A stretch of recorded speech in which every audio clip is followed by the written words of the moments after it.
Alright guys, welcome back to Valorant News. Big stories emerging today, especially from Disguised Toast, revealing just how much he's losing from running Disguised, especially on the Valorant side, but also Hiko saying that he's actually going to go back to Counter-Strike more than likely when CS2 launches, in part because he reckons the Valorant community is just too cringe. Goes on to clarify his statements. We'll dive into everything in the coming minutes. Very much enjoyed to hear your thoughts in the comments below. Hit the like button if you enjoy. Subscribe if you're new as always, I'd greatly appreciate it. Apologies for no video yesterday. By the time I got back, my flight got delayed, my train got delayed, and by the time I got back here, it was like I was absolutely shattered, to be honest. And also, there wasn't really that much that happened yesterday anyway. I thought that I'll just combine the couple of days into one video today. First of all, the Challengers playoffs are coming up relatively shortly. This is going to be your on-air talent. Will, of course, be noted here. Good to see Shift back, of course. But also, Psycho is going to be on the talent, which is pretty exciting stuff. Formerly Exit and now Sentinels coach. Well, obviously, formerly Exit and Sentinels, and then no longer Sentinels as of a month or so ago. Psycho was a winner, I believe, at one time of the Bagger Door, and as Noyan actually does here, he's going through and doing the Baggers of the Season Awards. So he's going through the flex and kind of got 2 nominations here between Dephh and Muriz.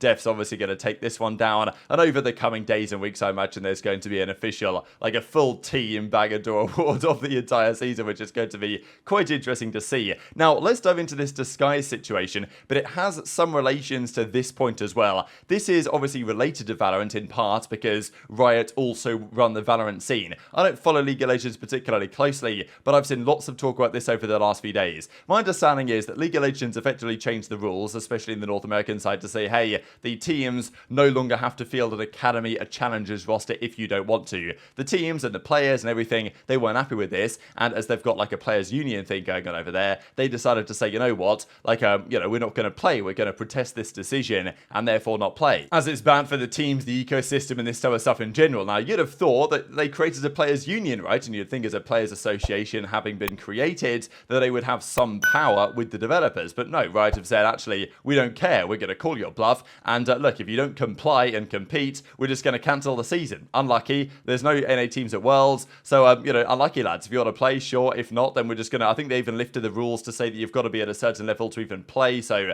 technically, the teams could sign anyone for, like, literally any ranked kid. They could just bring them into the roster. So, I'm not sure of the full story here, but this is actually remarkable, and I'm actually really surprised this is going down in the way that it is, with the tournament organizer and developer Riot Games effectively saying, look, we're just going to shut it down, we don't care anymore. So I mean, it's a crazy set of events. So we do wonder what that would mean for, like, if a similar situation were to occur in Valorant. Obviously a different story in the Valorant scene with the rules that are in place, and the entire franchise structure has been created differently in Valorant than it has in League of Legends, but it's definitely relevant because a few days ago Disguise decided to also sign a Challengers team in the League of Legends side. So, they created a team in the NA Challengers League, and then a few days after, everything is finding itself in chaos, right? Because loads of these organizations, like, basically there's a walkout and all this stuff is going down. So, as Disguised Toast says, by his league team, Riot announced possible cancellation of the season. So, I mean, not exactly great timing. But also what he goes into, Toast, is exactly how much he's losing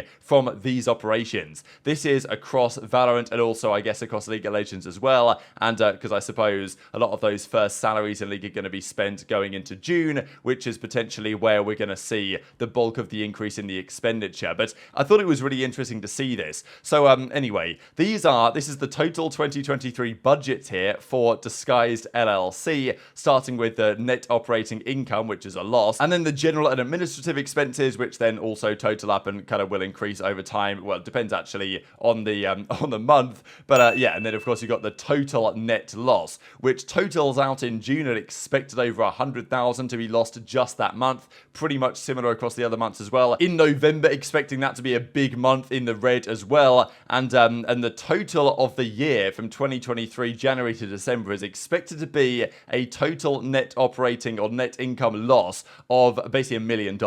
So it's not exactly cheap, is it, to run? I mean, he didn't expect to make profit, and obviously he's also not including any revenue figures. I expect there's some revenue generated. To be honest, I thought that maybe they'd sign more sponsors and stuff, and you imagine over time that they will. But yeah, total revenue, I guess he's leaving it blank more so than just saying it'll be zero, because budgeting or like expecting zero revenue for the entire year doesn't really seem like the right way to actually try and create a business. But so obviously Toe says, look, we don't do that, we don't make a profit here, so we're not intending to. 2. But, you know, even as he said in a follow-up tweet actually later, this is related to the league situation as well. But, you know, is this better for the future of esports? I do think that to a certain extent, these creator-led teams are going to be the way that esports does go in the future. And look, a team like Moist Moguls, obviously they're not making money, but like no esports team is making money, and these guys have the best chance to do so. But look, Disguise, obviously Toast decided, right, to go through with the League of Legends team. He didn't have to necessarily, but he said that he's spending twice as much as he expected, and so that's not exactly ideal. And look, it's not like his Valorant team is doing much, let's be honest, right? Yeah, he's getting paid, and all the other guys are getting paid, but they haven't really achieved anything, which is not great when you're spending, I mean, let's just say like, you know, $500,000 or whatever on the team, and it might be a fair bit more than that because this is split over both of their teams. But the League of Legends one has only just come into place, so don't know what that means for the future, don't know how sustainable this is in the longer term. If he can bring in some revenue over the coming months, then hopefully Disguise stays around, because I do think this is going to be where esports goes in part, and hopefully, like, I want him to succeed, as I think a lot of people want him to succeed. As we are currently seeing in part with Ludwig and Charlie, right, Most Critical, and everything that's going on over there with their very good team they are currently building on that side of things, or at least has developed into quite a good team, and especially when we get to the playoffs, really excited to see how they do and whether Ascension is a legitimate possibility. Let's dive into then some former kind of OG players in the CS side and now in the Valorant side, or maybe formerly of the Valorant side, such as Nitro. He recently announced his retirement effectively from Counter-Strike Global Offensive, but did say that he's leaving his options open for other games, so maybe a return to Valorant is not out of the realms of possibility. But we also got this from Hiko. So he was playing a bit of CS last night, and but this was his comment, and I'll obviously share the clip for you guys. But he says that when CS2 comes back, he's probably going to go back to that game rather than stay in the Valorant side. Of course, he was on 100 Thieves for some time. Obviously, at that time, where kind of being like a bit of a washed-up CS pro was actually a viable option for being a competitive Valorant player, which isn't really the case so much so anymore. But yeah, basically what he says is the community is better in CS. The Valorant community is a little cringe, maybe because he's older, but still quite the statement to make. If you haven't seen me in a while, if you're wondering where I've gone, I have been playing Valorant for the last couple of years. But yeah, I think I'll make a comeback to CS when CS2 comes out. I'll probably start streaming CS2 a lot. I mean, I do kind of miss this game. The community in general is just better. The Valorant community is a little cringe to me, and probably because I'm just older. And I think the average age in most of the CS people are older than the Valorant people. But we'll see. Ultimately, we'll see.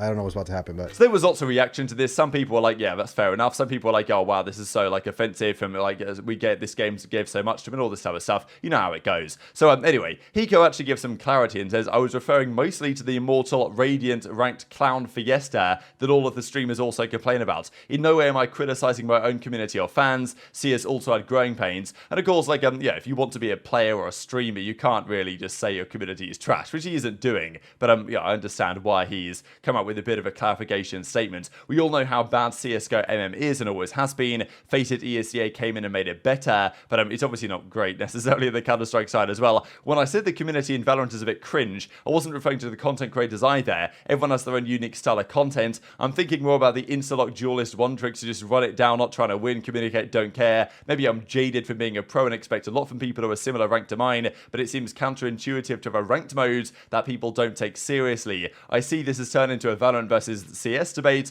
That wasn't my intention. I have respect for both games. I like playing both games. And that being said, I was a CS pro for a decade before Valorant even, was a thing. I'm not quitting Valorant. I would never ditch the new fans or community that Valorant has allowed me to reach and build. So, you can understand why he wants to make the clarification statements. I'll apologize if I offended anyone, but I get mad when I have people that are blatantly boosted and not trying in my game, sure, but it feels like it happens way more in Valorant than it ever did in CSGO. Thanks for reading, and it's not a battle between the games. I have no intentions to quit Valorant, but it's very possible he'll bring the bulk of his energies to CS2 when that arrives. So I don't know what you guys' thoughts on this are. I thought it was pretty interesting that he basically says the community's a bit cringe. I think he needed to clarify a little bit what he meant by the statement, and I can understand where he's coming from, to be perfectly honest. But as he says, it's not like CS doesn't have its problems as well with the community, and as he says, I definitely plan to stream some CS2 when it comes out. It won't be quitting Val. Both games have some community problems, but what doesn't? So yeah, bit of a clarification here from Hiko, but nonetheless, a pretty interesting saga. Saga. Just before we close out, wanted to look here at DFA Montero's Tokyo Masters ratings on the relative maps. So these are performances so far on these specific maps. Some, of course,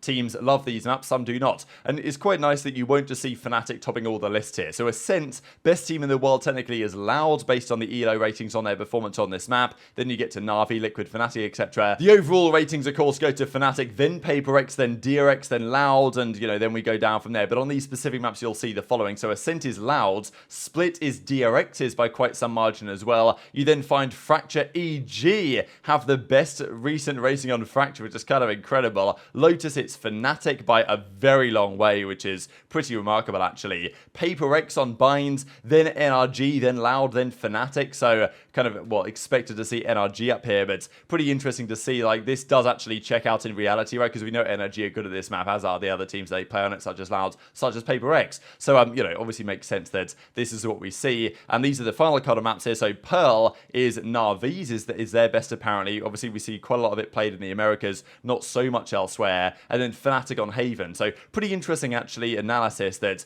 out of all the maps, Fnatic are only technically the best on 2 of them. But it's always going to be pretty difficult to fully analyze that across different regions. But very much intrigued your thoughts in the comment section below. And just to close out here with the top kind of performances in terms of viewership across the Americas, Pacific, and EMEA of these playoffs. So very much intrigued your thoughts in the comments below. Hit the like button if you enjoyed. Subscribe if you're new. Take care. And I'll see you next time.